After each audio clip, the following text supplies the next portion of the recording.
첫 번째 경기 한화 대 삼성 분석 시작해 보겠습니다. 한화는 최근 경기에서 중심 타선보다는 하위 타선이 꾸준한 출루와 짧은 연결로 경기 리듬을 만들어간다.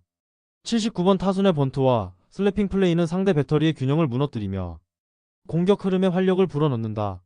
주력 자원들의 기동력이 뛰어나 초반부터 도루시도로 상대의 수비 리듬을 흔드는 패턴이 자주 나온다. 중견수와 유격수를 중심으로 한 내야 수비 밸런스가 단단해 병살 플레이로 위기를 차단한다. 불펜은 피로 누적 속에서도 위기 대응 집중력이 높아 접전 상황에서 안정된 운영이 가능하다. 삼성은 중심 타선의 타격감은 유지되지만 하위 타선의 연결이 끊기며 득점 루트가 단조로워지는 흐름이 있다. 불펜 교체 타이밍이 어긋나며 실점으로 이어지는 경우가 많고 후반 집중력 저하가 반복된다. 수비에서는 외야 송구 실수와 주루 대응 미숙이 실점으로 이어지는 장면이 잦다. 초반 득점을 잡지 못하면 불펜 부담이 커지고 후반 추격 능력에도 한계가 생긴다. 결국 수비 집중력과 세밀한 클러치 대응이 경기 승패의 핵심 변수로 작용할 것이다. 한화는 전술적 세밀함과 하위 타선의 꾸준한 출루로 경기 리듬을 안정적으로 설계한다. 삼성은 불펜 운영과 수비 집중력에서 흔들리며 후반 주도권 싸움에서 밀릴 가능성이 높다. 도루 번트 희생플라이 등 작전 야구의 완성도가 승부의 균형을 무너뜨릴 전망이다. 결국 한화가 팀 조직력과 작전 수행 능력을 앞세워 짜임새 있는 승리를 거둘 가능성이 크다. 두 번째 경기 서울 SK 대 울산 모비스 분석 시작해 보겠습니다. 서울 SK는 자밀 원희를 중심으로 리바운드와 트랜지션의 밸런스를 완성했다. 원희는 포스트업과 세컨드 찬스 창출에서 리그 정상급 존재감을 보이며 팀 리듬을 주도한다. 김낙현은 미드레인지 풀업 타이밍이 정교하고 톨렌티노는 스팟업 3점으로 외곽 폭발력을 제공한다. 원희의 리바운드 장악은 슈터들의 자신감으로 이어져 공격 템포가 끊기지 않는다. 수비 리바운드 후 빠른 전환 플레이는 울 SK의 경기 운영을 완전히 주도하게 만든다. 울산 모비스는 옥존과 해먼즈를 중심으로 공격을 전개하지만 골밑 경쟁력에서 밀릴 가능성이 크다. 옥존은 피지컬은 강하지만 박스아웃 타이밍이 일정치 않아 세컨드 찬스 허용률이 높다. 해먼즈는 미드레인지에 집중하면서 골밑 수비 가담이 부족하다. 박무빈은 전개 센스는 좋지만 SK의 빠른 압박 전환을 감당하기 어렵다. 외곽 의존도가 높아 공격 루트가 단조롭고 리바운드 싸움에서 밀릴 경우 흐름을 되찾기 힘들다. 서울 SK는 원희의 리바운드 장악을 중심으로 공격 리듬과 심리적 안정감을 동시에 확보한다. 모비스는 세컨드 찬스 부족과 수비 전환 불안으로 인해 경기 후반 집중력이 떨어질 전망이다. 특히 골밑 싸움에서 주도권이 완전히 넘어가면 경기 템포를 되돌리기 어렵다. 결국 리바운드와 트랜지션 효율성에서 앞서는 서울 SK가 홈에서 안정적인 승리를 가져갈 것이다. 세 번째 경기 유니온 베를린 대 메넨글라트바흐 분석 시작해 보겠습니다. 우니온은 5-3-2 전형으로 조직적인 압박과 실리 축구의 정수를 보여주는 팀이다. 일리치는 후방 빌드업보다는 직선적인 전진 패스로 템포를 높인다. 안사는 전방 압박의 출발점으로 상대 수비 빌드업을 초반부터 흔들며 공격 전환을 주도한다. 캐디라는 중원에서 세컨드볼 회수 능력이 탁월해 수비 전환 시 간격 유지가 빠르다. 짧은 점유보단 효율적인 전환과 실리적인 득점 루트에 강점을 가진다.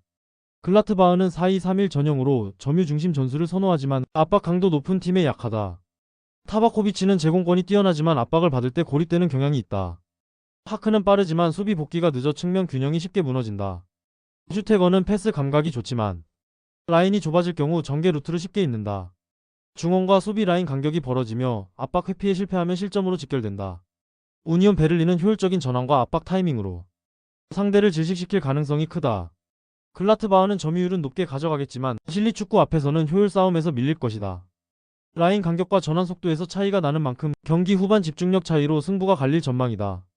결국 실리 축구의 완성도를 앞세운 우니온 베를린이 홈에서 승리를 가져갈 가능성이 높다. 네 번째 경기 PSG 대 스트라스부르 분석 시작해 보겠습니다. PSG는 4-3-3 전형으로 덴벨레, 바르콜라, 곤살로 라모스를 중심으로 전방 압박을 이어간다. 덴벨레는 수비 뒷공간 침투로 상대 라인을 흔들고 바르콜라는 1대1 돌파로 공격 균형을 잡는다. 파비안 루이스는 중원에서 템포 조절과 빌드업 연결의 핵심이다. 이강인은 교체 투입 시 왼발킥으로 세트피스와 공격 루트를 강화한다. PSG는 점유율과 압박 회피 모드에서 리그 최고 수준의 완성도를 자랑한다.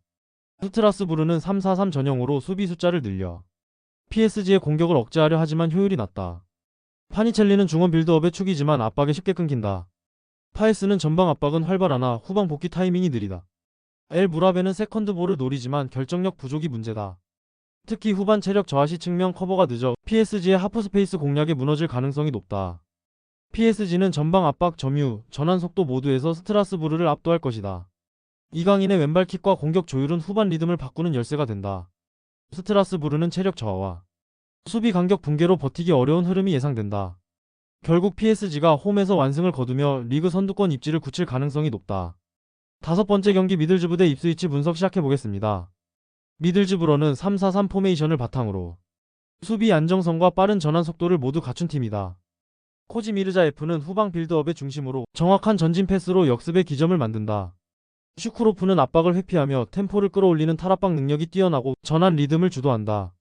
이스칸데로프는 넓은 활동 반경으로 상대 미드라인을 흔들며 세컨드볼을 장악한다. 이들의 유기적인 움직임은 3백의 간격 유지와 결합되어 효율적인 정광석화형 역습 구조를 완성시킨다. 입스위치는 4-3-3 전형을 기반으로 점유율 중심의 전술을 구사하지만 템포 유지에 불안이 있다. 아기레는 활발한 오버래핑을 시도하나 수비 복귀가 늦어 뒷공간 노출이 잦다. 펠리스트리는 개인기는 탁월하지만 볼을 오래 끌어 공격 전환이 자주 끊긴다. 데 아라스카에타는 창의적인 패스를 구사하지만 강한 압박을 받을 때 정확도가 급격히 떨어진다. 결국 수비 라인의 커뮤니케이션 부족과 전환 속도 저하가 실점의 주요 원인으로 작용하고 있다. 미들즈브러는 3백의 견고함과 빠른 세로 전개를 통해 경기의 주도권을 확실히 잡을 가능성이 높다. 입스위치는 포백 간격 유지와 중원 탈압박 모두에서 불안이 커 역습 대응에 어려움을 겪을 전망이다. 라인을 올리지 않고도 공격 효율을 극대화하는 미들즈브러의 전술 완성도가 빛을 발할 것이다. 결국 조직력과 전환 속도에서 앞서는 미들즈브러가 홈에서 확실한 승리를 가져갈 가능성이 높다. 여섯 번째 경기 오비에도 대 에스파뇰 분석 시작해보겠습니다. 오비에도는 3-4-3 전형으로 높은 라인 유지와 빌드업 중심 전술을 구사한다. 일리치는 전환 속도가 느려 공격 리듬이 종종 끊기며 하프스페이스 커버가 불안정하다. 차이라는 빠른 스피드를 지녔지만 크로스 정확도와 완성도가 떨어진다. 덴동커는 라인 조율 능력은 있지만 순간적인 수비 간격 붕괴가 자주 발생한다. 중앙 밀집이 약해 상대 중원 점유율에 밀릴 가능성이 높다. 에스파뇰은 4-2-3-1 전형으로 중원 점유율을 극대화하며 전환 템포를 높인다. 로베르토 페르난데스는 내려와 볼 소유 구간을 넓히며 중원 숫자 우위를 만든다. 하비 푸아도는 좌우 이동으로 수비 라인을 흔들고 침투 공간을 만든다. 페페 밀라는 세컨드볼 회수 후 빠른 전개로 공격 템포를 올린다. 결국 중원 장악과 전환 효율 모두에서 에스파뇰이 한 수위다. 오비에도는 라인 유지와 커버 타이밍이 불안정해 후반으로 갈수록 흔들릴 가능성이 크다. 에스파뇰은 중원 수적 우위와 전환 템포를 활용해 경기 흐름을 장악할 것이다. 체력과 전술 완성도 차이가 승부를 가를 핵심 요인으로 작용한다.